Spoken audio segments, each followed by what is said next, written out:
Hi everyone. Today we're going to be talking about vector functions and curves in space. Now, in order for us to be able to talk about the vector functions, what we want to do is we want to start developing this idea that we can have these curves in space. And once we have these curves in space, how can we then define these curves in space? And that's actually where we begin. We start off with the definition that says if f of t, g of t, and h of t are the components of the vector r of t, then we have that f, g, and h are going to be real valued functions called the component functions of r of t. And in a sense, we can then just classify the vector components as f of t, g of t, and h of t. Therefore, our vector in space will then be able to be tracked by these functions that we are defining. This vector function is often called a vector valued function or a vector parametrization. So we want to make sure we stick to that terminology. Now on screen here I have this three-dimensional coordinate system. We have the x, the y, and the z axis. And I went ahead and I drew a curve in space. Now notice we've already sort of taken a view into this when we started parametrizing lines in RSpace 3, and that happened back in section 12.5. And section 12.5 still fits in this particular section because we are still parametrizing. However, we're no longer parametrizing a line, we're now going to be parametrizing a curve.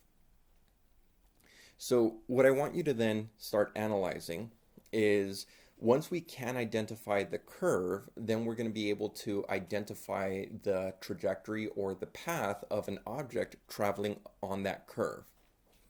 So to start this off, what I want to do here is I want to then start creating vectors from the origin out to any points out in space that are on this curve.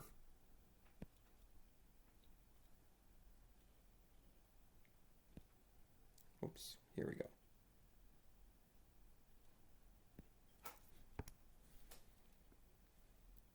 Okay, so here's one vector, and I'm going to call this first vector r of t1.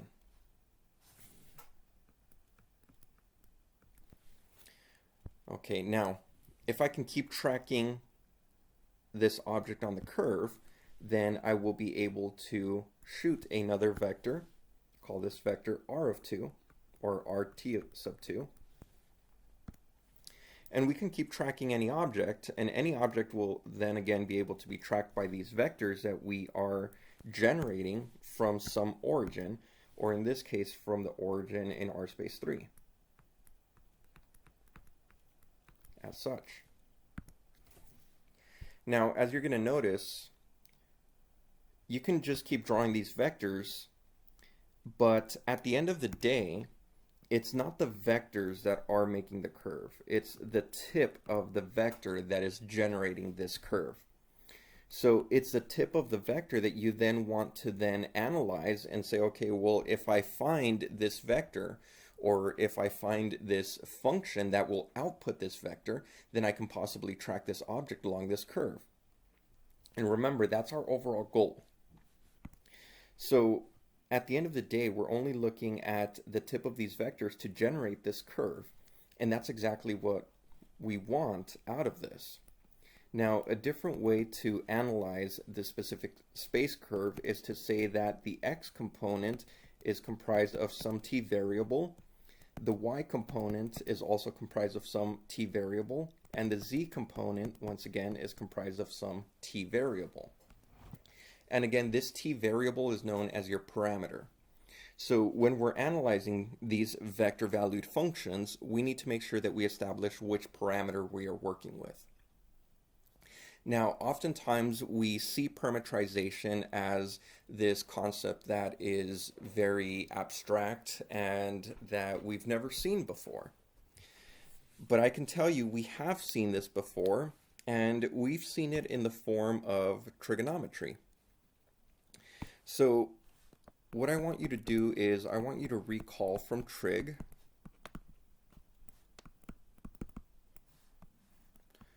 what we had parameterized on the unit circle.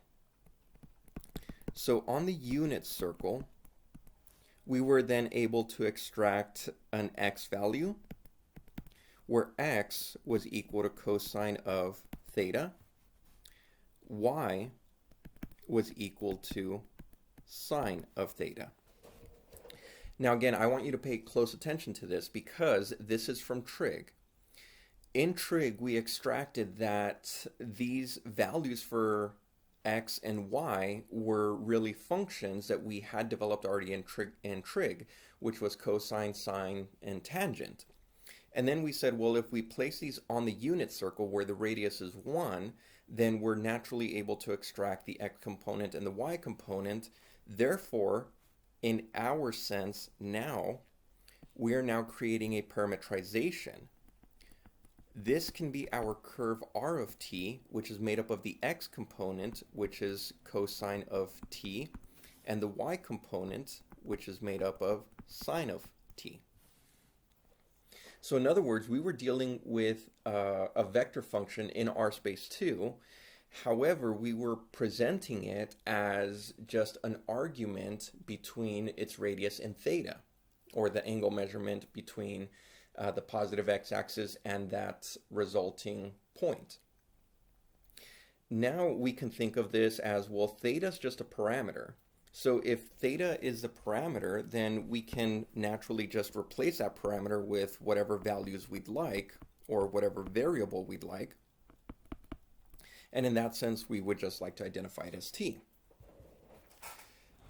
So again, this is not an abstract subject that we're just presenting here and we're saying, hey, this is now going to be the way we're going to think about it.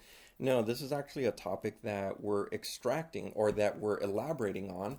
That way we can extract these topics of applying calculus to these vector valued functions, because at the end of the day, they're all based in algebra or trigonometry. So let's go ahead and let's look at an example as to how this is going to play out. So by internet magic, your example will appear on screen in 3, 2, 1. Okay, so here we are. So this example says, describe the curve traced by r of t, which is given by the components negative sine of t, then cosine of t, then t. For t is greater than 0, okay, so they're asking us to then restrict this parameter, so t is greater than 0, and we want to describe this in terms of its projections onto the coordinate planes. So again, we're looking at this kind of like in the previous section, section 12.6, where we were analyzing some of these surfaces by using their traces, and oftentimes those traces we wanted to project them onto their respective planes, either the x and y plane, the x and z plane, or the y and z plane. And we're going to do the same thing here. The only difference now is that we are observing a curve out in space, and this curve has 3 different function components. So again, what we want to do is we then want to analyze what does this curve look like in a respective plane, or from a respective view. So the first thing that I'm going to do is I'm going to then start, let's say, analyzing by selecting one of the first planes, or one of the first projections. So I want the projection onto the x and, let's say, y plane as such. So the projection onto the x and y plane, that means my projection here will only involve the vector component function of, let's say, r of t. You know what, let's call this a different vector function. Let's call this r sub 1 of t. And this is going to be negative sine t and cosine t. Now, what does this look like? Well, we're then going to have to extract the x component. This is the x component, negative sine t, and then the y component is cosine t. So I'm just going to really quickly extract those, that x is equal to negative sine of t, and y is equal to cosine of t. Now this looks very, very similar as to what it could be. Identifying what it could possibly be, well, if you look at the top right-hand corner of your screen, you'll see what we had to recall from trig. And in a sense, that actually gives us a really nice answer to this. And the answer here, well, let's see if we can try to algebraically extract this. We know that when we're looking at a Pythagorean identity, the Pythagorean identity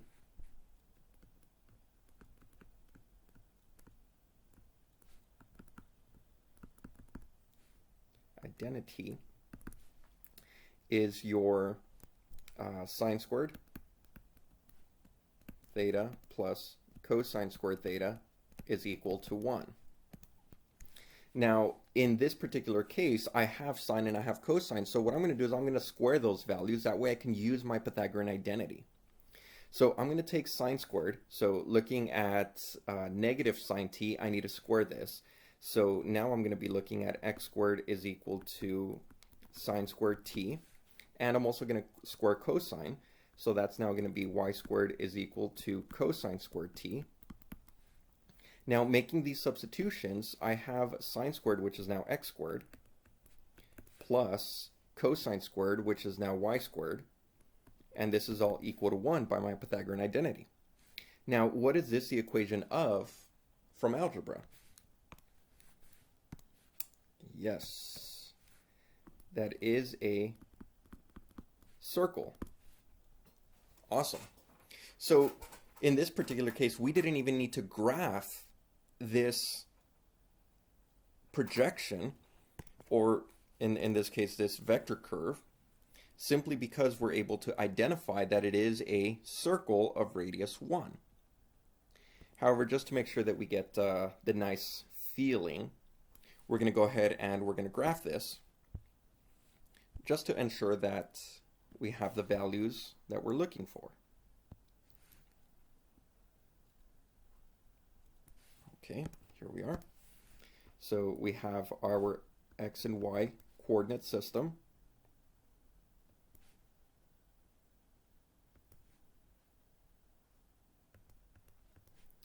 All right, and I'm going out to 1 simply because my circle is a radius of 1.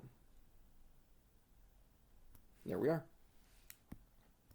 There's my graph. Nothing more to it. Okay, perfect. So we found the first projection. The first projection onto the x and y plane, this resulted in a circle of radius 1.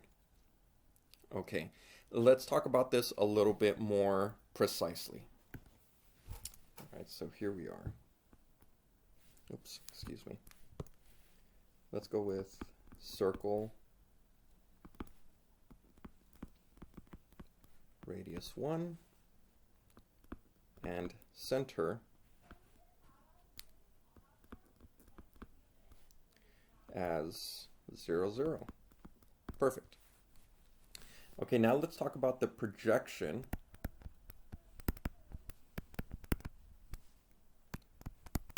onto the x and z plane. So again, this projection onto the x and z plane, what I'm going to do here is I'm going to call this r of 2. Since this is going to be a different projection. And again, the x and z plane, so I'm only taking the x component, so that's sine of t, and I'm taking the z component in this particular case, and that z component is going to be t as such. Now, when I'm analyzing this, then I can go through and start extracting what are these values. Well, my first value here is x. And my second value is going to be z.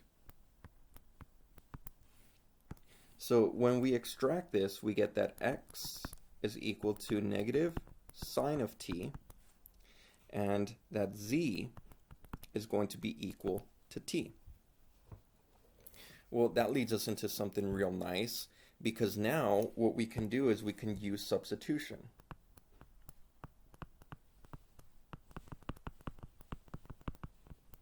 Now you might be saying, why are we using substitution instead of like some Pythagorean identity like we did in the previous projection? Well, the reason for this is because in the previous example, in order for us to be able to eliminate the parameter t and identify what this curve was going to look like on the x and y coordinate system, we needed some bridge to make that parameter, let's say, magically disappear, right? But again, we had to use some algebra or some trigonometry techniques. In this particular case, we cannot use a Pythagorean theorem because we don't have a cosine to have sine squared and cosine squared. So naturally, we then just extract that this will now be a use of substitution, and the use of substitution will now eliminate the variable t. So it's as straightforward as that we're now looking at x is equal to x is equal to negative sine of z. All right, well, what does that look like then? Well, that's just going to be a sine curve. Okay, so let's go ahead and let's start graphing.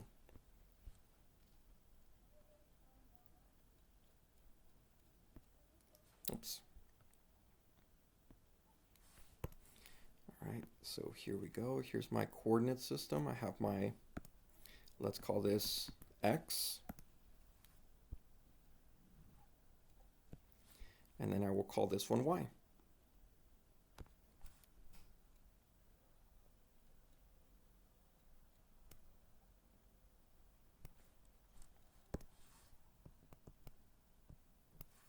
Oh, sorry, not y. Cheese and crackers. Z. My apologies. So there we are. Now, what this says for us, this says that for any z value that we input, the output will then be these x values. Okay, if you wanted to make this a little bit, let's say, more easier to work with, you can interchange these x and z axes. That way the z-axis is your horizontal axis, and then your vertical axis will then be your x-axis. So again, feel free to do that. However, I want to keep it in this direction. I always like my x to be my horizontal axis. And so in this particular case, again, I am inserting z values. So what I need to do is I need to pick really nice z values that can be evaluated for sine. So those are the values that I'm going to start choosing for my increments here. Let's see, I'm going to go with pi halves. And let's actually do this a little bit more spread out. There we are. So I'm going to go with pi halves, then pi, then 3 pi halves,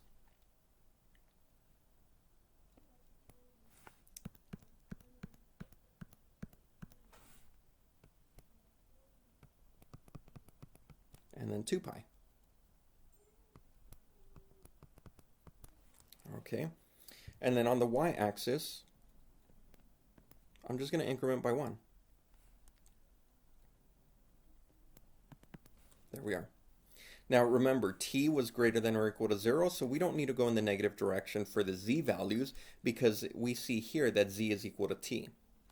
So in this particular case, again, if I choose, let's say, z is equal to 0, well, when z is equal to 0, I get that x is 0, so I'm right at the origin. Now, when z is pi halves, so again, using z as pi halves, this is going to be negative sine of pi halves. And so then you need to go back and to think about your pi halves argument. That pi halves argument should be 1. Okay, and then because it's negative, it's going to be negative 1. So it's back here. Choosing it at pi. Sine at pi is going to be 0. And then 3 pi. So sine at 3 pi halves.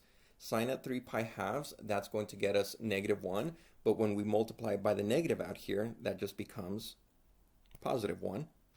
And then at 2 pi, we're back at 0.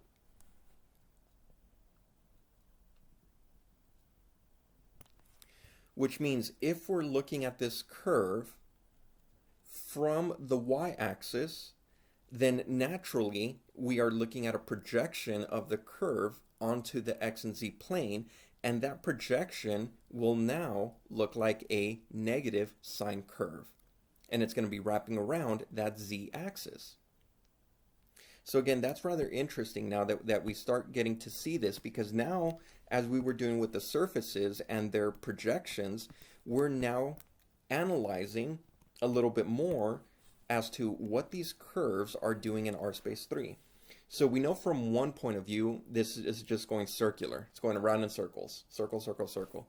From another view, this is just following a negative sine curve, just going up and down, up and down. Now we need one final projection. So we're going to do this final projection, and this is going to be the projection onto the YZ plane. And for this projection, I'm going to label this R sub 3 of t, and I'm only using the y and the z components. So I'm going to take the y component, cosine of t, and the z component, which is just t. Now again, just by extracting this, I get that my y value is cosine of t, and my z value is just t. Well, if we use substitution,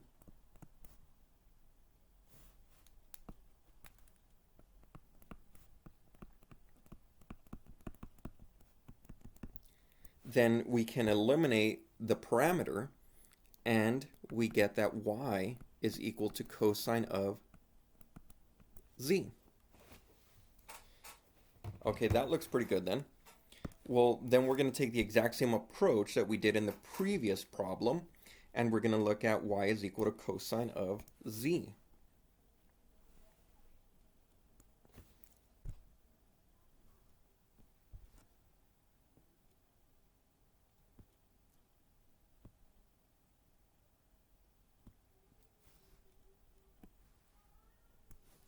Okay, so here we go. We have our y component and we have our z component.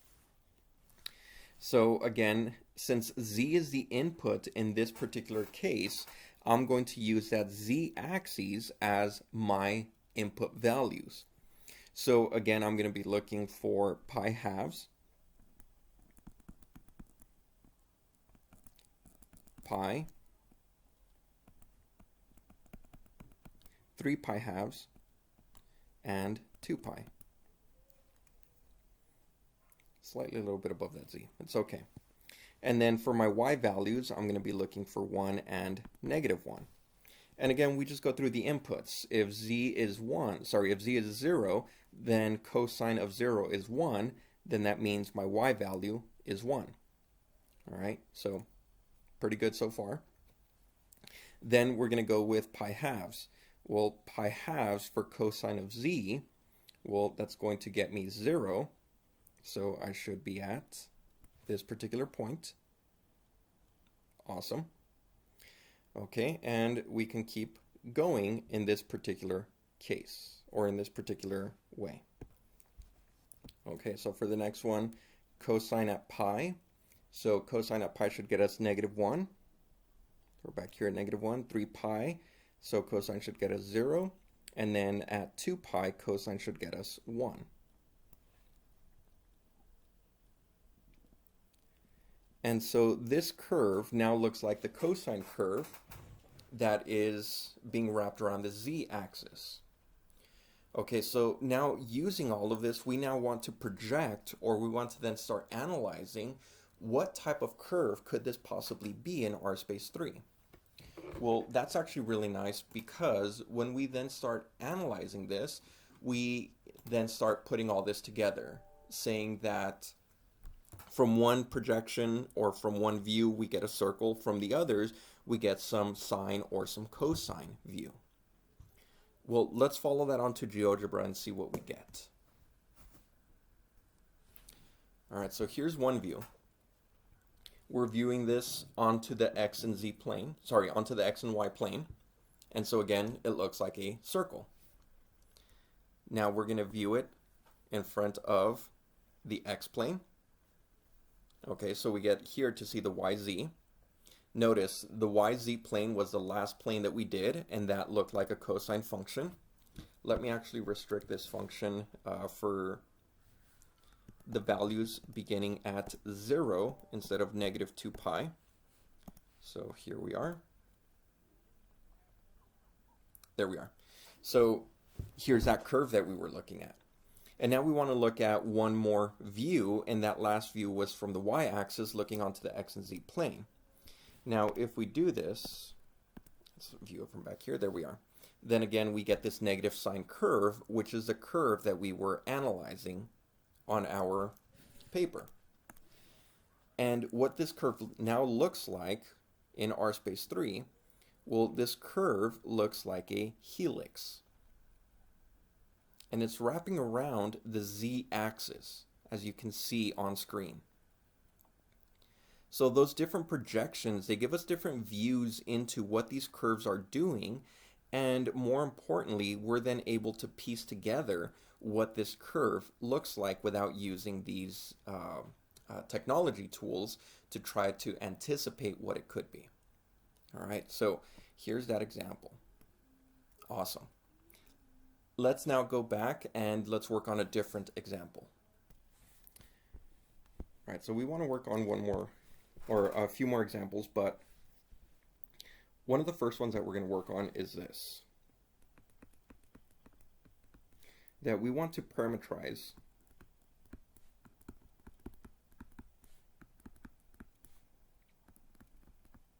the curve C obtained by intersecting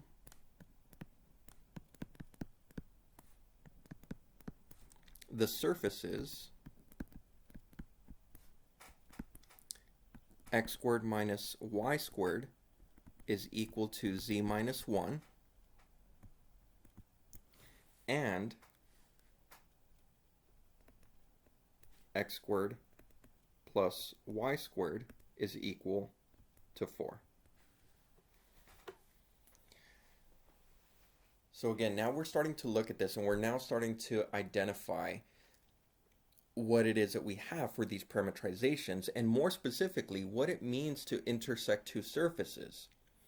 Intersecting two surfaces could possibly develop, or could possibly end up in a curve. Now, it's typical that when two planes intersect, we get a line.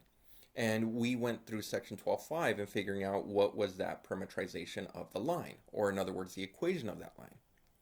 In this particular case, we want to do the exact same thing, where we want to now start identifying that we do have two surfaces, and we see the two surfaces here, and we want to intersect them.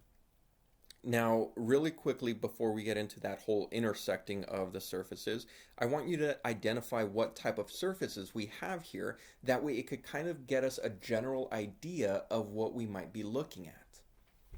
Okay, so the second surface I think is the one most easily identifiable, is the x squared plus y squared is equal to 4.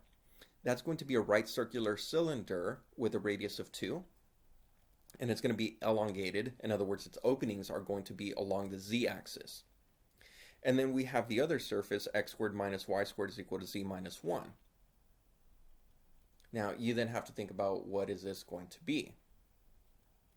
All right, so as you start thinking about it, you run through your different options as to what this could possibly be, and you wind up with a hyperbolic paraboloid.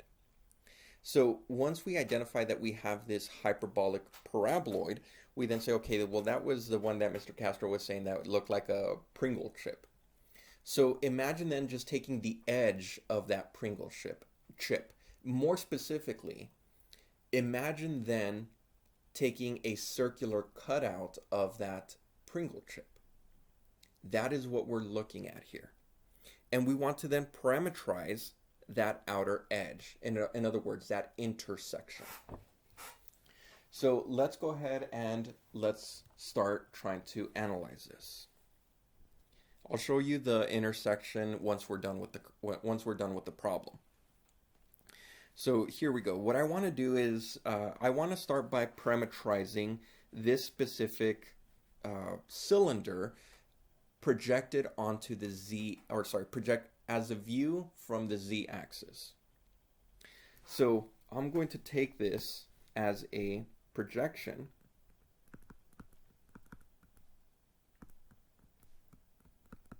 onto the x and y plane. Again, this is the view from my z-axis.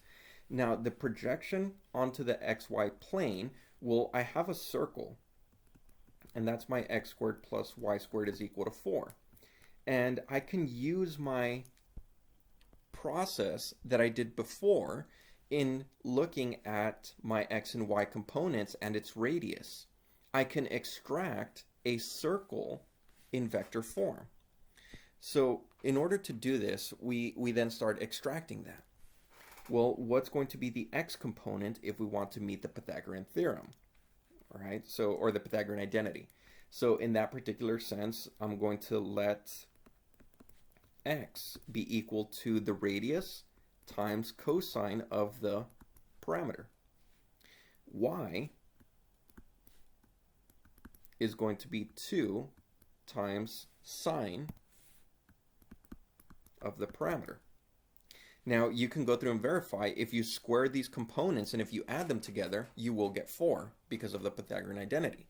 This means that my projection for this curve is now parametrized on the x and y components.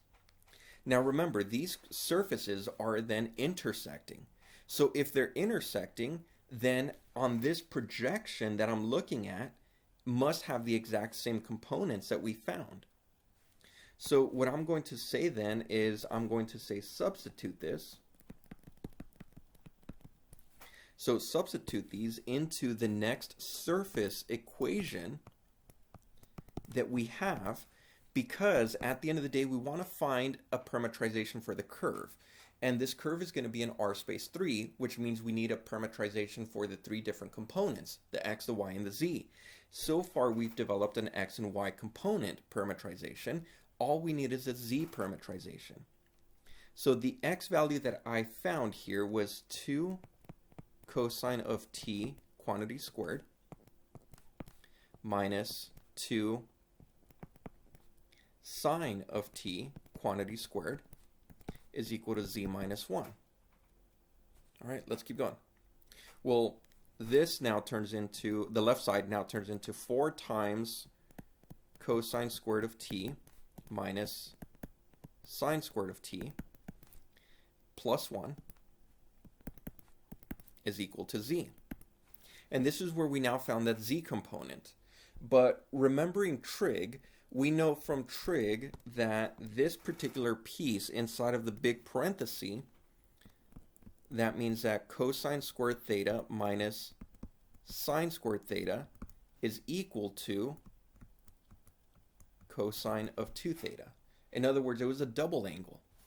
So this parametrization now becomes 4 times cosine of 2t. Again, the variable that we're using is t, plus 1 is equal to z. And therefore we found our curve. Curve C, I'm going to call this R of t, is parametrized by the x component to cosine of t, the y component to sine of t, and the z component, which is composed of 4 times cosine of 2t, and then plus 1. Awesome. Now, one thing to definitely state is that parametrizations are not unique.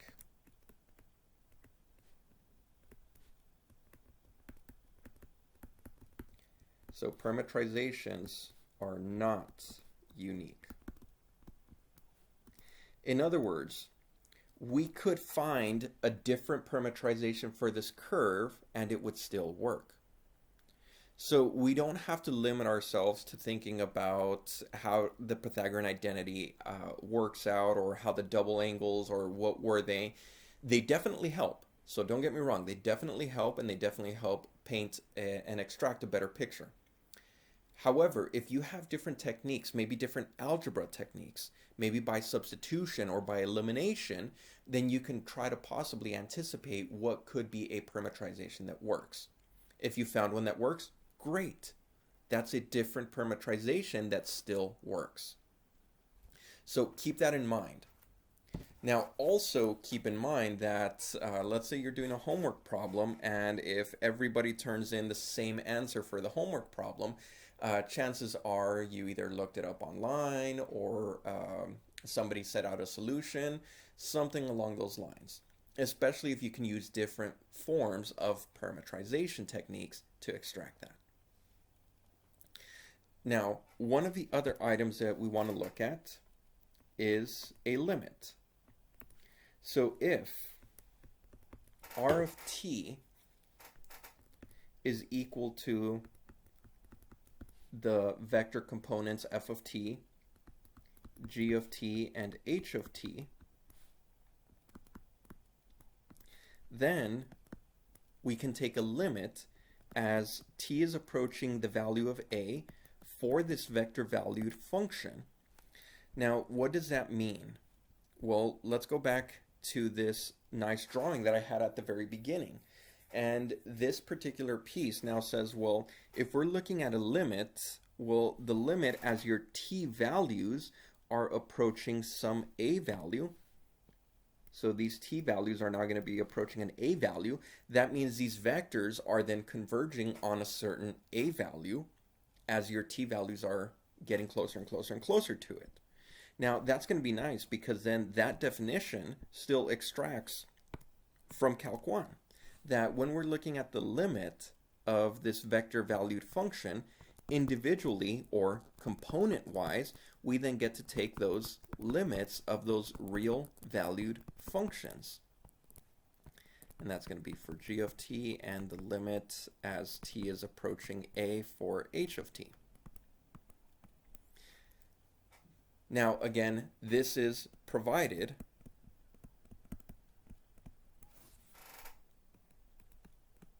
the limits exist. Okay, so what does that now imply? What does that now mean for us?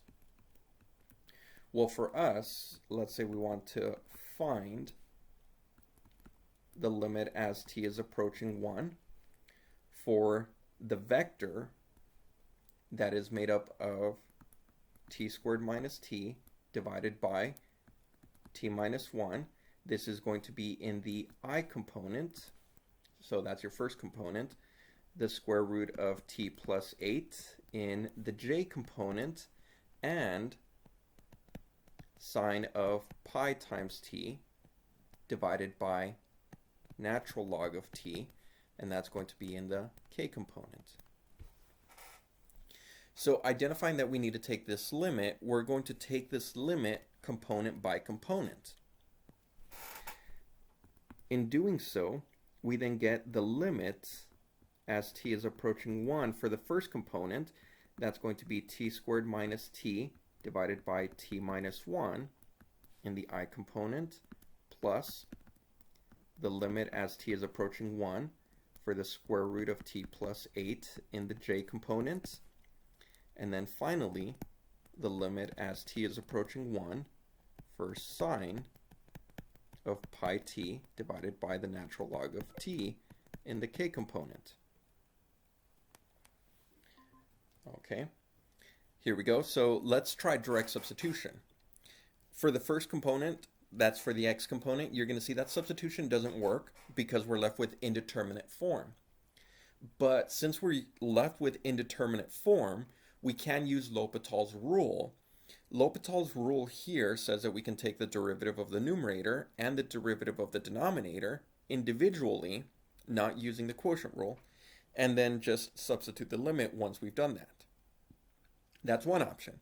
Another option is to factor the numerator. Factoring out the numerator, you'll see that the t minus 1s will cancel. So factoring that numerator, I get t times t minus 1 divided by t minus 1 for the I component. You'll see that they'll cancel out right there. And then for the second component, I can do direct substitution. And for the last component, again, direct substitution won't work because we're left with a indeterminate form. Sine of pi gets us 0. Natural log at 1 gets us 0. So here I can apply L'Hopital's rule. And some way, somehow, you must tell me that you're using L'Hopital's rule here. So I'm just going to write LHR, L'Hopital's rule. So if I'm using L'Hopital's rule, I'm going to take the derivative of the numerator. The derivative of the numerator using the chain rule should give me pi times cosine of t. Sorry, cosine of pi t. Cheese and crackers. Pi times cosine of pi t divided by the derivative of natural log of t, which is just 1 over t. Okay, and that's for the k component. Nice. So now we can finish this limit off, and we can say, well, the first term is going to cancel out those t minus 1s, and if we substitute in 1 into t, then we just get 1, so we just get 1 in the I component. Square root of 9 for the second component is just going to be 3j. And then finally, substituting in 1 into the final component, 1 divided by 1 is just 1. Cosine of pi times t, excuse me, or in this case, cosine of pi times 1 is just pi. So cosine of pi is negative 1, which means we get negative pi. And there's your resulting vector. The resulting vector when we took the limit as t was approaching 1 is 1 in the I component plus 3 in the j component minus pi in the k component. And that's all there is. All right, so I hope you enjoyed this lesson, and stay tuned for the next lesson where we're going to start applying more calculus items to these vector valued functions. All right, so I'll hope to see you then.